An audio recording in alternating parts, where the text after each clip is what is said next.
حلم وطول السنين، تتمنى تشوف العين لحظة ما بلادي بلادي تتغنى قصاد العالم. 1000 مليون مبروك للشعب المصري العظيم، و1000 مليون مبروك لمنتخبنا وصول مصر للمرة الرابعة لكأس العالم 2026. وطبعا انا بموت في اللحظات دي، بقالي نص ساعة عندي علمين مصر بدور عليهم مش لاقي، اختفوا. انا النهارده هقول لكم اخر اخبار النادي الاهلي، ولكن لازم نطلع نهني منتخبنا والشعب المصري طبعا على وصول مصر لكأس العالم. لكن هوريكم حاجة بمناسبة مصر وكأس العالم، عشان طبعا على ذكر منتخب مصر عاوزين ندعي لكابتن حسن شحاتة ربنا يشفيه ويعافيه، عشان هو عنده وعكة صحية، ربنا يا رب يشفيه ويعافيه. اذا ذكر اسم منتخبنا الوطني ذكر كابتن حسن شحاتة حبيب قلبي اللي حببني في المنتخب، وكان المنتخب بالنسبة لي زيه زي الاهلي بالظبط كده، فربنا يا رب يشفيه ويعافيه. اوريكم بقى حاجة من ريحة الجيل الجميل ده. بصوا تيشيرت مين معايا؟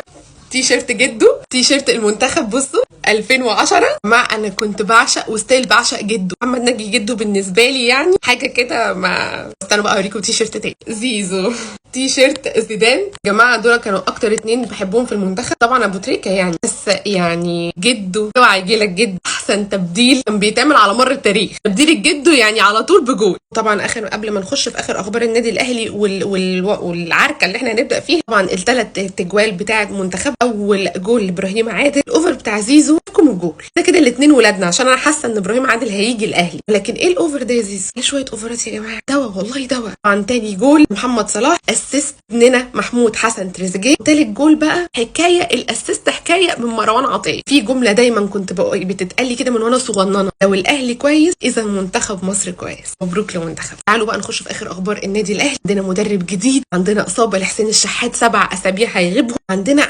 مشاكل كبيره. قولوا اصل الاهلي ما عندوش مشاكل. 1000 مليون سلام على حسين الشحات. حسين الشحات طبعا جاله اصابه في وتر العضله الخلفيه، يعني وتر العضله الخلفيه دي هيغيب فيها 7 اسابيع، ربنا يا رب يشفيه ويعافيه. طبعا كلنا عارفين عين مين، صح بنت عينك صقر عماله تنقر. ربنا يشفيك ويعافيك يا حسين، ترجع لنا في احسن حال وسلام، ومستنيينك عشان الرجعه فجعه. انتوا عارفين رجعه حسين الشحات بتقفل النوادي دي. طبعا النهارده تم التعاقد مع المدرب الديلي ماركي، حاسه ان احنا بنلمح من ريحه حاجه، من ريحه وسام ابو علي. ما اعرفش ليه بنختار مدربين اساميهم صعبه، ماله اسم محمد واحمد محمود حسن وحسين، ليه المدرب اسمه جس، مش جس يعني، لا جس اسمه جس روب.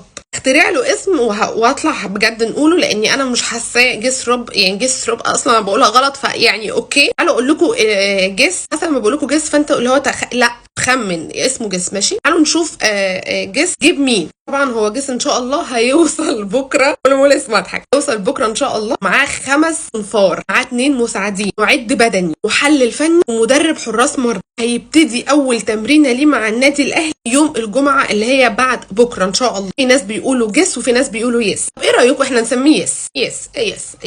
طبعا النادي الاهلي تعاقد مع يس ابنه مده 2.5 سنين. انا مش هحكم على حد، ممكن احنا كل المدربين اللي جم النادي الاهلي ما حدش كان يسمع عنهم حاجه في طبع اليوم، وجم وتالقوا، وفي اللي ما تالق. ولكن قبل ما يبدا مهمته نحب ان احنا نشكر كابتن عماد النحاس اللي كان ورا كل الناس على الفتره اللي قضاها معانا، وادى مهمه على اكمل وجه. بالفعل هو ابن رائع من ابناء النادي الاهلي. كابتن عماد النحاس خاض 11 مباراة، كسب 10، وكسب مباراة الديربي طبعا، حقق الدوري. شكرا كابتن عماد النحاس، كل التوفيق للمدرب الجديد. حاسه كده ان هو راجل بصيص من الامل، شكله مديني امل. هل هرجع انا وامل زعلانين؟ هذا ما نعرفه ناكس يوم 18/10 في اول مباراة مع يس اورنو في دوري ابطال افريقيا، الفريق الثلاثي اللي انا نزلته.